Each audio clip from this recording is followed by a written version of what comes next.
Daniel Roberts had always believed he was destined for greatness. At 32 years old, he had already performed in some of the world's most prestigious concert halls. His fingers could dance across piano keys with the kind of precision that made audiences gasp. Critics called him a prodigy. Newspapers wrote glowing reviews, and his social media was filled with fans from all corners of the globe. When the opportunity came to participate in a cultural exchange program in Tokyo, Daniel jumped at it without hesitation. Japan had always fascinated him, though he had to admit his knowledge was limited to sushi restaurants and anime references. Still, he figured his music would speak for itself. After all, music was supposed to be a universal language, right? His first week in Tokyo passed in a blur of rehearsals and formal meetings. The Japanese musicians he met were polite, almost too polite, bowing deeply and speaking in careful English. Daniel found their humility a bit excessive.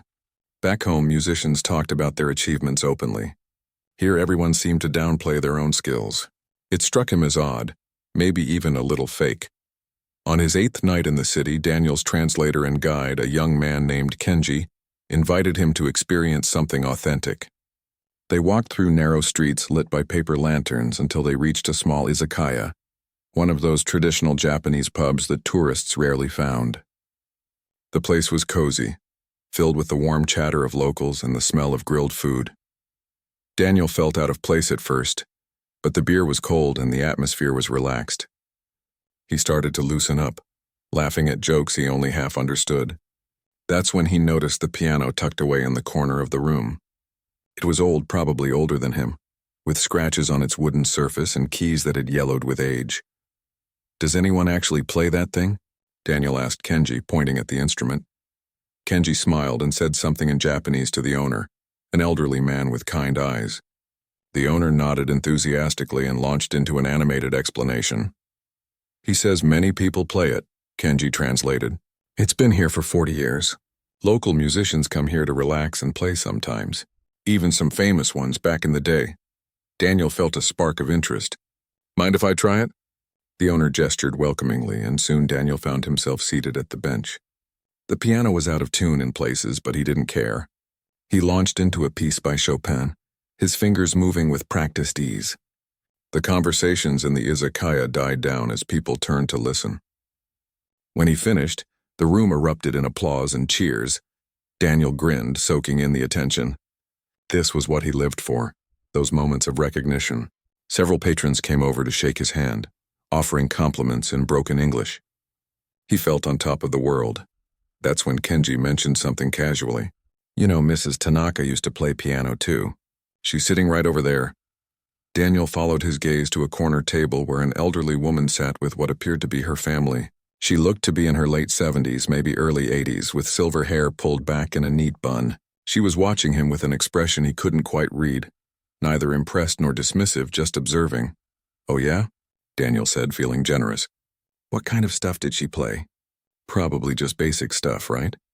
Old folk songs?" Kenji hesitated, looking uncomfortable. "Actually, I heard she was quite accomplished in her youth, but that was a long time ago." The beer had made Daniel bolder than usual. An idea popped into his head, one that seemed brilliant at the moment but would later make him cringe with embarrassment. He stood up, raising his glass. "Hey, Kenji, ask her if she wants to have a little friendly competition. You know, a piano battle. I'll play something, she plays something. Just for fun. The crowd can judge who's better." Kenji's eyes widened. "Daniel, I don't think that's—" "Come on, it'll be fun." "Nothing serious, just a friendly thing. I'm sure she'd get a kick out of it." Kenji reluctantly translated, and Daniel watched as the old woman's expression changed. Her family members seemed to be protesting, but she raised a gentle hand to silence them. She said something soft in Japanese. "She says she hasn't played in a long time," Kenji translated carefully. "Her hands aren't what they used to be." "That's okay," Daniel said loudly, his voice carrying across the now quiet izakaya. "No pressure. Just a bit of fun between musicians. I promise I'll go easy on her." He meant it as kindness, but looking back, he would realize how condescending it sounded. The old woman studied him for a long moment, then slowly nodded. The izakaya erupted in excited chatter. Apparently, word traveled fast because people started pulling out their phones, texting friends. "Tomorrow evening," the owner announced through Kenji. "Community center, 6 o'clock. Everyone is invited." Daniel laughed, surprised at how quickly things had escalated. But he was game. It would be a nice story to tell back home. How he'd had a piano battle with a sweet old Japanese lady in a Tokyo pub. Maybe he'd even let her win, be gracious about it. The thought made him feel magnanimous. As they left the izakaya that night, Kenji was quieter than usual. Daniel noticed but attributed it to tiredness. They walked through the neon-lit streets, past vending machines and convenience stores that never closed. "So what's her story?" Daniel asked. "This Mrs. Tanaka?" Kenji shrugged. "I don't know much. Just that people in the neighborhood respect her. She's lived here for decades. Bet she was a piano teacher or something, taught kids their scales." "Maybe," Kenji said non-committally. That night, Daniel lay in his small hotel room feeling pleased with himself. He ran through various pieces in his mind, trying to decide what to play. Something impressive but not too showy. He wanted to win, obviously, but he didn't want to embarrass the old woman too badly. She was probably excited just to play in front of people again. He fell asleep with a smile on his face, completely unaware that he had made one of the biggest mistakes of his life. He didn't know that by tomorrow evening his entire understanding of music, talent, and humility would be turned upside down. He had no idea that the quiet old woman with the gentle smile possessed a gift that would make his technical perfection seem hollow and empty by comparison. But he would find out soon enough. In less than 24 hours, Daniel Roberts would experience the most humbling moment of his career, and it would come from the most unexpected source imaginable. The universe has a funny way of teaching lessons to those who need them most, and Daniel's lesson was about to begin. The next day crawled by slowly for Daniel. He spent the morning at rehearsal, but his mind kept wandering to the evening ahead. His fellow musicians noticed his distraction, but he brushed off their concerns. During lunch, he practiced for 2 hours, running through pieces until he settled on Rachmaninoff's Piano Concerto No. 2. It was challenging, powerful, and always left audiences breathless. Perfect for showing off without seeming like he was trying too hard. By 4 in the afternoon, Kenji picked him up from the hotel. The young translator seemed nervous, fidgeting with his phone. "You okay?" Daniel asked as they headed toward the community center. "Yes, just, Daniel, maybe you should know something about Mrs. Tanaka." "What about her?" Kenji hesitated, then shook his head. "Never mind. You'll see for yourself." They arrived at the community center to find it packed. Daniel stopped in his tracks, genuinely surprised. He'd expected maybe 20 or 30 people, mostly elderly neighbors with nothing better to do. Instead, the modest concert hall was filled with at least 100 people, maybe more. Young and old, families with children, teenagers with cameras, even some people who looked like music students with notebooks. Word spread, Kenji said simply. Daniel felt a flutter of nerves, which annoyed him. He'd played for thousands before. This shouldn't rattle him, but something about the way people were looking at him, with a mixture of curiosity and something else he couldn't identify, made him uneasy. The community center's hall was simple but clean, with wooden floors and white walls. At the front stood a beautiful grand piano, much nicer than he'd expected to find in a neighborhood community center. Someone had polished it until it gleamed under the lights. Mrs. Tanaka arrived 20 minutes later. She moved slowly, aided by a young woman Daniel assumed was her granddaughter. The old woman wore a traditional kimono, deep blue with subtle flower patterns. Her face was calm, serene even, showing no signs of nervousness. When people greeted her, she smiled and bowed slightly, responding in soft Japanese. The owner from the izakaya acted as the informal host. He spoke in Japanese and Kenji whispered translations to Daniel.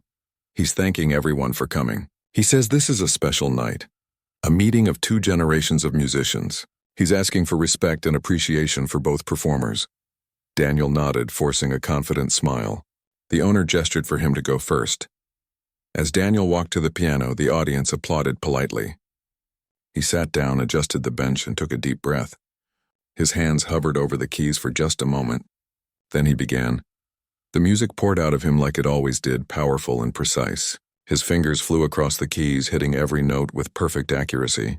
The Rachmaninoff piece was technically demanding, full of dramatic crescendos and delicate passages that required absolute control. Daniel had that control. He'd spent thousands of hours building it. As he played, he could feel the audience's attention. This was his element, his kingdom. The music swelled and dipped, carrying everyone along with it. He added slight flourishes here and there, personal touches that showed his mastery. When he reached the final, thundering chord, he held it, letting it ring through the hall before lifting his hands. The applause was immediate and enthusiastic. People clapped hard, some even stood up. Daniel rose from the bench and bowed, first to the audience, then to Mrs. Tanaka. He felt good, really good. He'd nailed it. There was no way a retired old woman, no matter how much the neighborhood loved her, could match that level of technical skill. He returned to his seat as Mrs. Tanaka slowly made her way to the piano. Her granddaughter helped her onto the bench, adjusting a cushion behind her back. The old woman's hands trembled slightly as she placed them on the keys. For a moment, she just sat there, eyes closed, breathing slowly. Daniel felt a pang of guilt. Maybe this had been a bad idea. She looked so fragile sitting there. He hoped she wouldn't embarrass herself too badly. Then Mrs. Tanaka began to play. The first notes were soft, almost hesitant. She'd chosen Chopin's Nocturne in C-sharp minor, a piece Daniel knew well. It was beautiful but not technically demanding, a safe choice for someone whose hands weren't what they used to be. But then something happened. About 30 seconds into the piece, everything changed. The music didn't just fill the room, it transformed it. Each note seemed to carry weight, meaning a story all its own. Mrs. Tanaka's fingers, though affected by age, moved with a grace that had nothing to do with speed or power, and everything to do with understanding. Daniel leaned forward in his seat, his mouth slightly open. This wasn't just playing. This was something else entirely. The old woman's face had changed too. Her eyes were still closed, but her expression showed decades of life passing through her memory. Joy flickered across her features, then sadness, then a deep, abiding peace. Her body swayed gently with the music, as if she and the piano were having a conversation that had been going on for years. Around the hall, Daniel noticed people reacting. An older man in the front row had tears rolling down his cheeks. A young woman covered her mouth with her hand, her eyes wide. Even the children had stopped fidgeting, sitting perfectly still, mesmerized. The music spoke of things Daniel had never been able to express in his own playing. It spoke of loss and survival, of quiet mornings and long nights, of children growing up and loved ones passing away. It spoke of war and peace, of finding beauty in simple things, of carrying on when everything seemed impossible. Mrs. Tanaka's technique wasn't perfect. Her arthritis caused her to miss a note here and there, and her fingers didn't move with the speed they once must have. But none of that mattered. In fact, the imperfection somehow made it more real, more human, more honest. Daniel felt something cold settling in his stomach. It wasn't jealousy exactly, though maybe that was part of it. It was recognition, the sudden and uncomfortable realization that he'd made a terrible mistake. He'd spent his entire life building technical perfection, practicing until his fingers could execute the most difficult passages without error. He'd won competitions, earned degrees, collected awards. But sitting here, listening to this elderly woman play a relatively simple Chopin Nocturne, he understood something that made his chest tighten. He'd never moved anyone the way she was moving this room right now. All his perfection, all his speed and accuracy and control, was just the surface of music. Mrs. Tanaka was playing from somewhere deeper, somewhere he didn't know how to reach. She was playing from her soul, from her life, from every joy and heartbreak she'd ever experienced. The piece was only about 5 minutes long, but it felt both shorter and longer than that. When Mrs. Tanaka played the final gentle notes, letting them fade into silence, nobody moved. The silence stretched for what felt like forever, but was probably only a few seconds. Then someone started clapping and the entire hall erupted. But it wasn't the polite applause Daniel had received. This was different, deeper. People were standing, wiping their eyes, calling out words of appreciation in Japanese. The applause went on, and Mrs. Tanaka sat at the piano, smiling gently, accepting it with humble grace. Daniel sat frozen in his chair. His hands felt heavy in his lap. He couldn't bring himself to clap, couldn't bring himself to move. All he could think was one simple, devastating thought. He'd lost. And it wasn't even close. The applause seemed to go on forever. Daniel watched as people approached Mrs. Tanaka, some bowing deeply, others reaching out to gently touch her hand. The old woman accepted each gesture with quiet dignity, speaking softly to those who came near. Her granddaughter stood protectively beside her, helping translate when needed but mostly just beaming with pride. Daniel remained in his seat, unable to move. He felt like he'd been hit by a truck. His mind kept replaying what he'd just witnessed, trying to make sense of it. He'd played perfectly. Every note had been exact. Every tempo change precisely where it should be. So why did he feel like he'd just been completely outclassed? Kenji appeared beside him, placing a gentle hand on his shoulder. "You okay?" "Yeah," Daniel managed, but his voice sounded hollow even to his own ears. "Yeah, I'm fine. She was incredible, wasn't she?" Daniel could only nod. Incredible didn't even begin to cover it. As the crowd began to thin out, people kept glancing at Daniel. Some looked sympathetic, others seemed amused, but most just looked thoughtful, as if they'd witnessed something important and were still processing it. Daniel wanted to disappear, to slip out the back door and pretend this had never happened. But his legs wouldn't cooperate. Finally, after most people had left, the owner from the izakaya approached him. He spoke in Japanese, his tone kind but firm. Kenji translated. "He says both performances were beautiful. He thanks you for participating and for bringing people together tonight." Daniel forced a smile and nodded. The owner wasn't done, though. He continued speaking, gesturing toward Mrs. Tanaka, who was resting in a chair near the piano. "He says," Kenji translated carefully, "that Mrs. Tanaka has agreed to speak with you if you'd like. He thinks maybe you have questions." Daniel's first instinct was to refuse. The last thing he wanted right now was to face the woman who'd just humbled him so completely. But something in the owner's expression made him reconsider. This wasn't about winning or losing anymore. Maybe it never had been. "Yes," Daniel heard himself say. "I'd like that." Kenji led him over to where Mrs. Tanaka sat. Up close, Daniel could see the age in her face more clearly, the deep lines around her eyes and mouth. But there was also a gentleness there, a warmth that made him feel slightly less terrible about everything. Her granddaughter, a woman in her 30s named Yumi, helped with translation. Daniel stood there awkwardly for a moment, then did something that surprised even himself.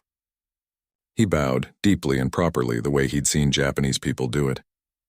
Not the casual nod he'd been doing all week, but a real bow, one that came from genuine respect. When he straightened up, Mrs. Tanaka was smiling at him. She gestured to a chair beside her and Daniel sat down. "I need to apologize," he said, and Yumi translated. "I was arrogant and disrespectful. I had no idea who you were or what you were capable of. I'm sorry." Mrs. Tanaka listened to the translation, then spoke softly. Her voice was gentle, almost musical even in regular speech. "She says there's no need to apologize," Yumi translated. She accepted the challenge with open eyes. "And she says your playing was very skilled, very beautiful in its own way." Daniel shook his head. "No, it wasn't. I mean, technically maybe, but what you did up there, I've never heard anything like that. I've played in concert halls all over the world, and I've never moved people the way you just did. How did you do that?" Mrs. Tanaka tilted her head, considering the question. When she spoke, Yumi translated carefully, making sure to capture every nuance. She says that when she was young, she studied at Tokyo University of the Arts. She was very focused on technique, just like you. She wanted to be the best, to play faster and more accurately than anyone else. She won competitions, got accepted to study abroad in Europe. Daniel leaned forward, fascinated. "What happened?" "The war happened," Yumi continued translating. "Not the big war, but the struggles that came after. Her family needed her. There were difficult choices to make. She chose to stay, to help her parents, to teach piano to children, to earn money. She met my grandfather, had children of her own. The dream of being a concert pianist faded away." Mrs. Tanaka paused, and Yumi waited as the old woman collected her thoughts. For many years she felt bitter about it. She would hear about her classmates performing in famous venues, and it hurt. She felt like she'd wasted her talent, thrown away her one chance at greatness. The piano became a reminder of everything she'd lost. "But you still play," Daniel said softly. "And you play like that." Mrs. Tanaka smiled, a sad but beautiful expression. She spoke again, her words coming slowly. She says it took her a long time to understand, but eventually she realized something. Music isn't about being the best or the most famous. It's about truth. It's about taking everything you've lived, everything you've felt, and pouring it into the notes. The sadness of giving up her dreams, The joy of holding her children, the grief of losing my grandfather 5 years ago, the peace of watching cherry blossoms every spring for 70 years. All of it goes into her playing now. Tears were gathering in Daniel's eyes, though he tried to blink them away. I don't think I know how to do that. She says you're young. You have time to learn. You have time to live, to experience things that will teach you. She says your technique is excellent, better than hers ever was, even at her peak. But technique is just the foundation. Life is what builds the house.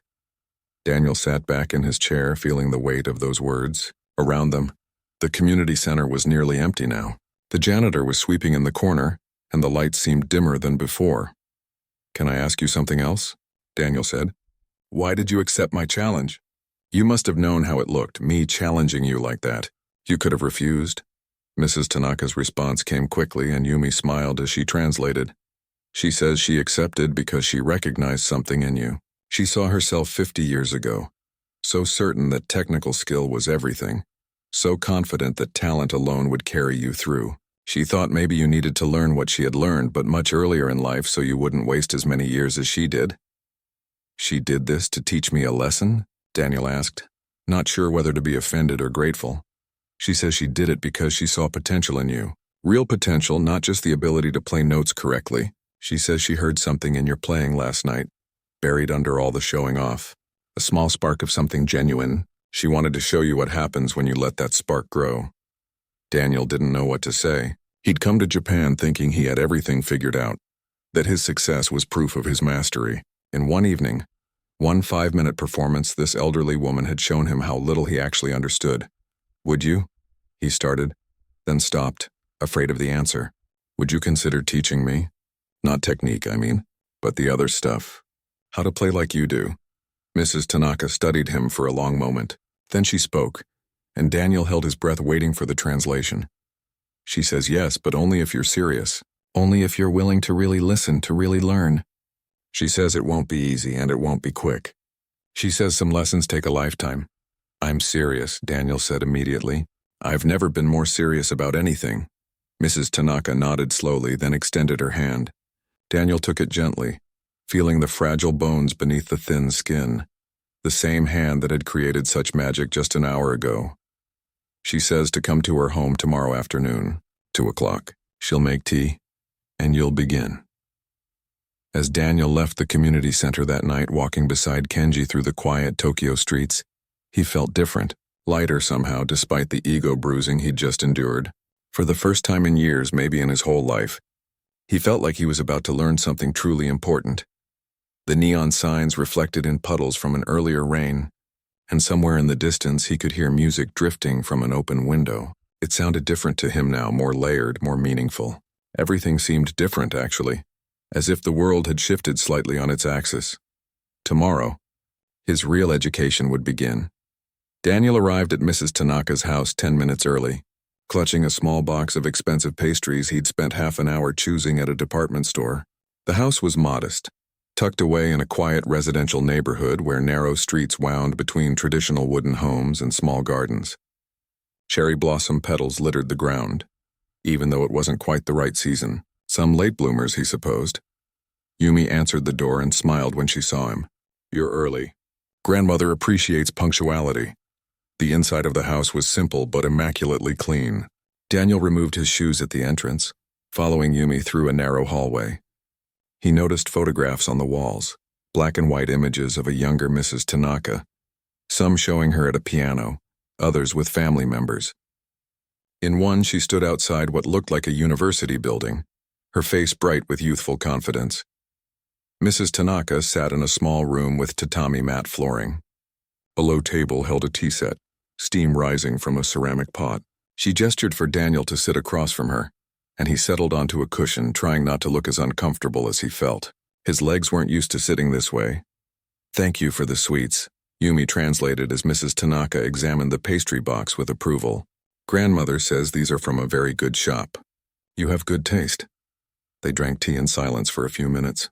Daniel had expected to jump right into lessons, maybe practice some pieces, get concrete instructions.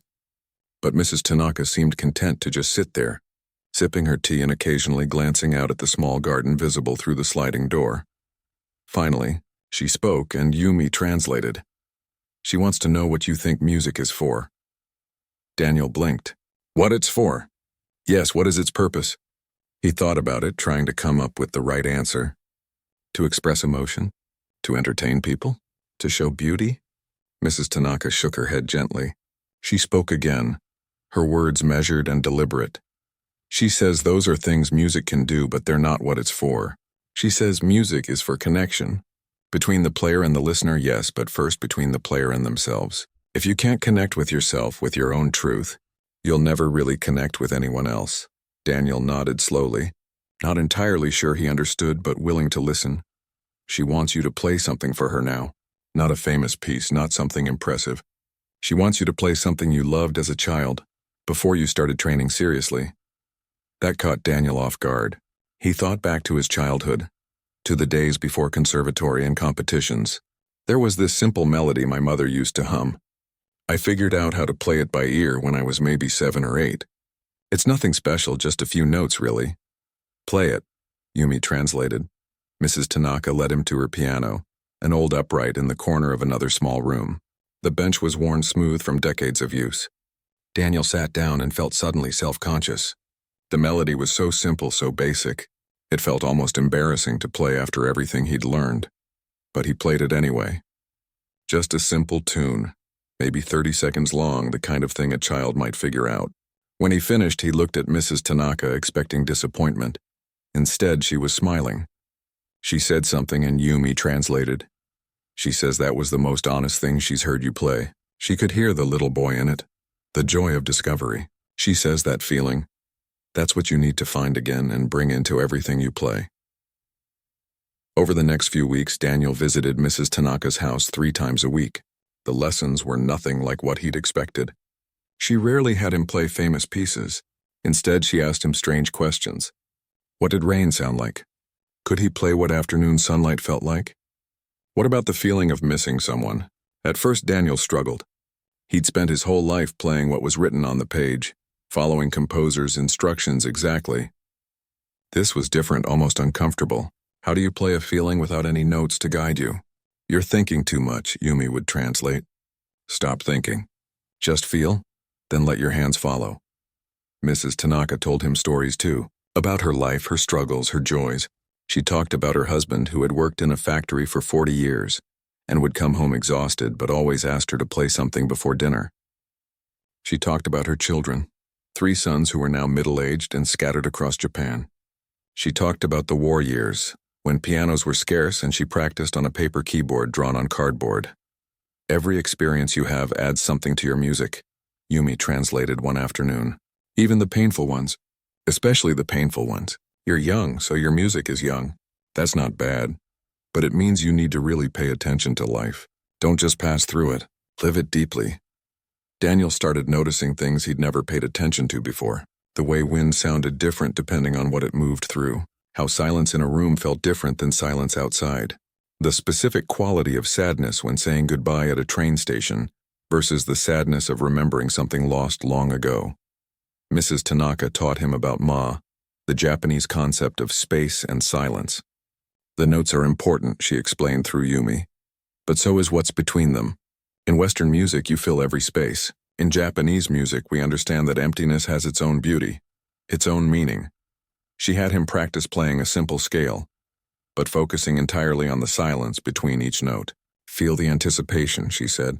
Feel the breath the music takes before continuing. One afternoon, about 5 weeks into his lesson, something shifted.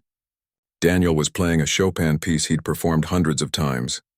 But this time, instead of focusing on hitting every note perfectly, he thought about a conversation he'd had with his father before leaving for Japan.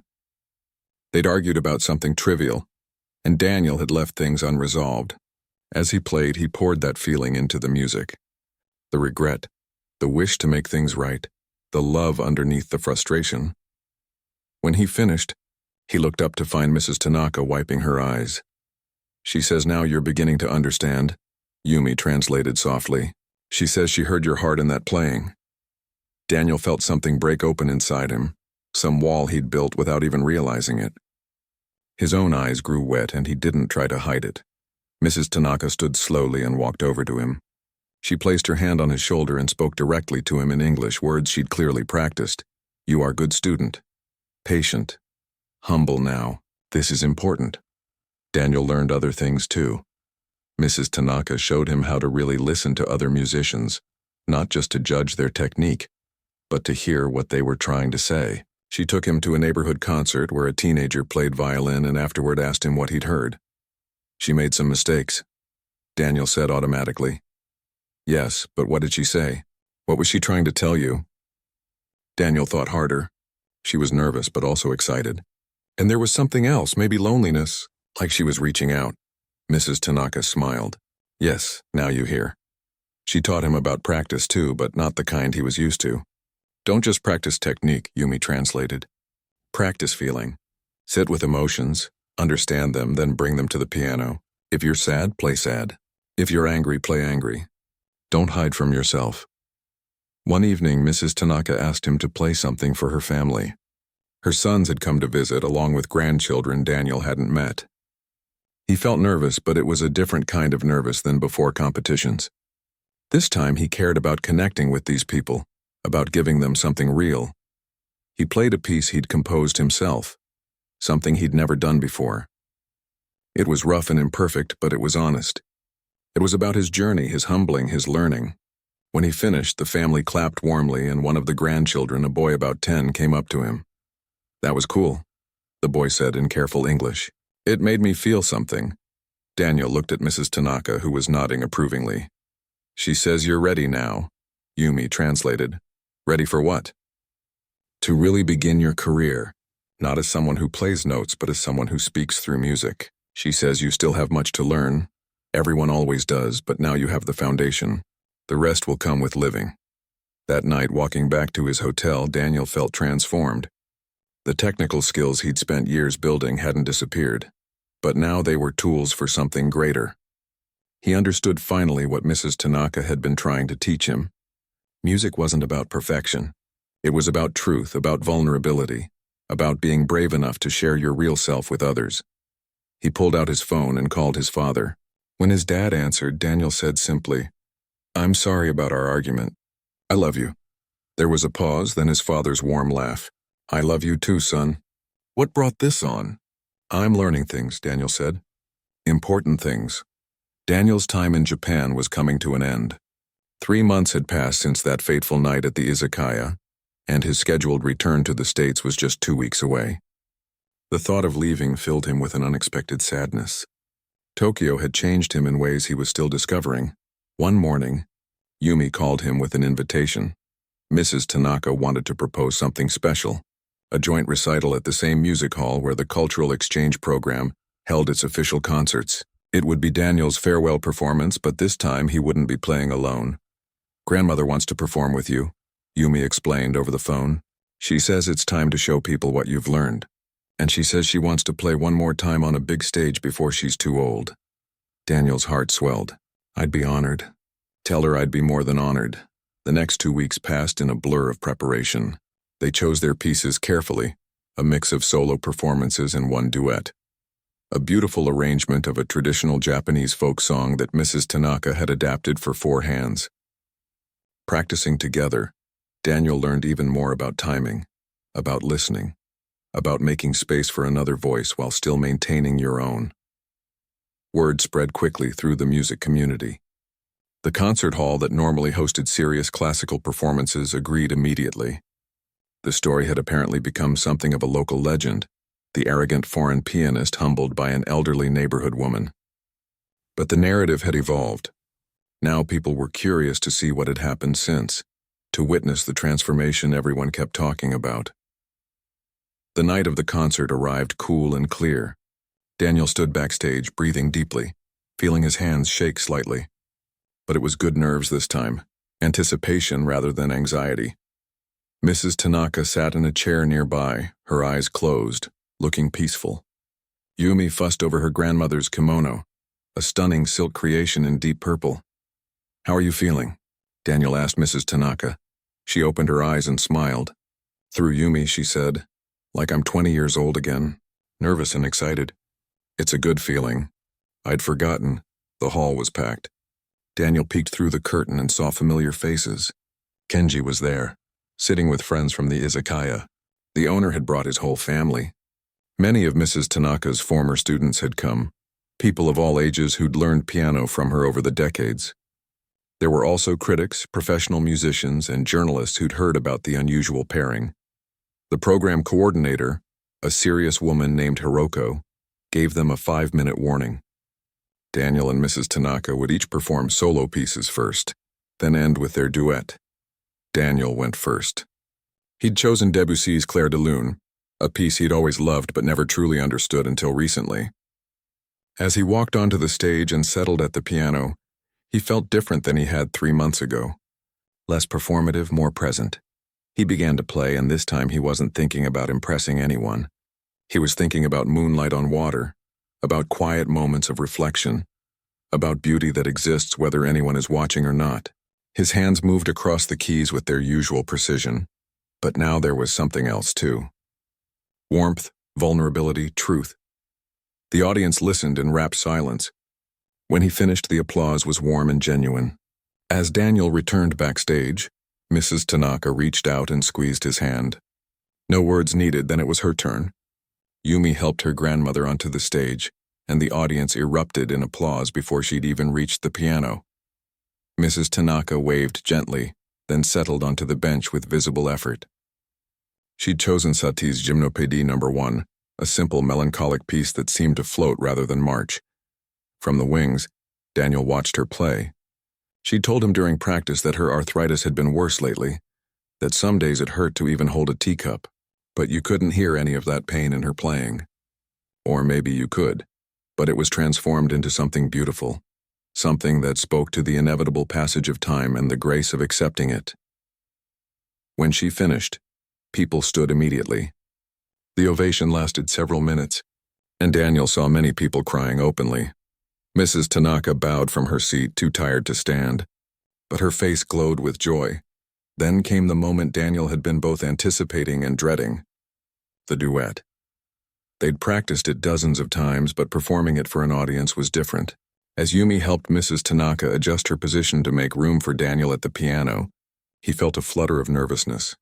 They sat side by side, their hands poised over the keys. Mrs. Tanaka nodded to him, and they began. The folk song was called Sakura, about cherry blossoms and the fleeting nature of beauty. Daniel took the lower register while Mrs. Tanaka handled the melody. But it wasn't about who played what. It was about how they played together, how their sounds wove into each other, creating something neither could make alone. Daniel focused on listening, on feeling Mrs. Tanaka's rhythm and breath, on matching not just her tempo but her intention. When she swelled with emotion, he supported her. When she pulled back, he gave her space, and she did the same for him, following his lead when it was his turn to shine, adding delicate touches that made his parts more beautiful. It was the most connected Daniel had ever felt while playing. Not lost in his own performance, but genuinely sharing the music with someone else. The melody passed between them like a conversation, like two old friends finishing each other's sentences. The final notes hung in the air, and for a moment, the hall was completely silent. Then the audience exploded. People were on their feet immediately, calling out, applauding so loud it almost hurt. Daniel and Mrs. Tanaka looked at each other, and he saw tears streaming down her weathered face. His own eyes were blurry too. They took their bows together, Mrs. Tanaka leaning slightly on Daniel for support. The stage manager had to eventually come out and gently indicate that the program needed to continue. As they walked off stage, still holding hands, Daniel felt something profound settle in his chest. Gratitude, yes, but also understanding. This was what music was supposed to be. This connection, this shared humanity. At the reception afterward, people surrounded them both. Critics who'd dismissed Daniel's earlier performances now approached with new respect. "That was extraordinary," one famous reviewer said. "I've heard you play before, but this was different. You've grown." Daniel accepted the compliments graciously, but kept redirecting attention to Mrs. Tanaka. She was the one who deserved recognition, who'd given him this gift. Later, as the crowd thinned, Daniel sat with Mrs. Tanaka in a quiet corner. She looked exhausted but happy. "Thank you," he said simply, "for everything. for being patient with me, for teaching me, for giving me a second chance." Mrs. Tanaka spoke, and Yumi translated with a soft smile. "She says you gave her something too. She says teaching you reminded her why she fell in love with music in the first place. She says you made her feel young again, made her remember that it's never too late to share what you know, to make a difference." "I wish I didn't have to leave," Daniel admitted. "She says you're not leaving, not really. She says what you've learned, you'll carry with you everywhere. And she says you'll teach others too someday when you're ready. That's how knowledge stays alive, by passing it forward." On his last day in Tokyo, Daniel visited Mrs. Tanaka's house one final time. They didn't play piano. Instead, they sat in her garden drinking tea and watching the late afternoon sun filter through the trees. Her sons were there and grandchildren ran around playing, their laughter filling the air. "Will you write to me?" Daniel asked. "Let me know how you're doing." "Of course," Yumi translated. "And you must write too. Tell her about your concerts, about your life. She wants to know that you're still playing with your heart." When it was time to go, Daniel bowed deeply to Mrs. Tanaka one last time.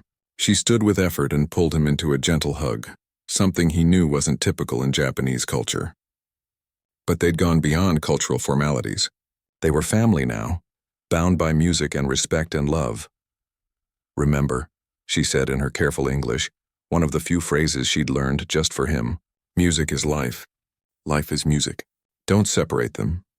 Flying home the next day, Daniel looked out the airplane window at the clouds below. He thought about everything that had happened, about the cocky person who'd arrived in Japan and the changed person who was leaving. His fingers itched to play, to express everything he was feeling. He knew his career would be different now. Critics would notice the change in his performances, the new depth and emotion. Some would love it. Others might prefer his old technical precision. But that didn't matter anymore. He wasn't playing for critics or awards or fame. He was playing for the truth, for connection, for the same reason Mrs. Tanaka had dedicated her life to music despite never becoming famous. Because music was how you shared your soul with the world, how you touched others and were touched in return. 3 years later, Daniel would receive news that Mrs. Tanaka had passed away peacefully in her sleep. He would cry for days, but he would also smile, because he could hear her voice in his head telling him that sadness was just another emotion to pour into his music. At her funeral, attended by hundreds of people whose lives she'd touched, he would play Chopin's Nocturne one more time, and everyone there would understand that he was playing not for her, but with her, carrying her spirit forward through every note, and he would keep playing that way for the rest of his life, teaching others what she'd taught him, passing forward the gift of music played from the heart, because that's what she would have wanted. That's what music was for.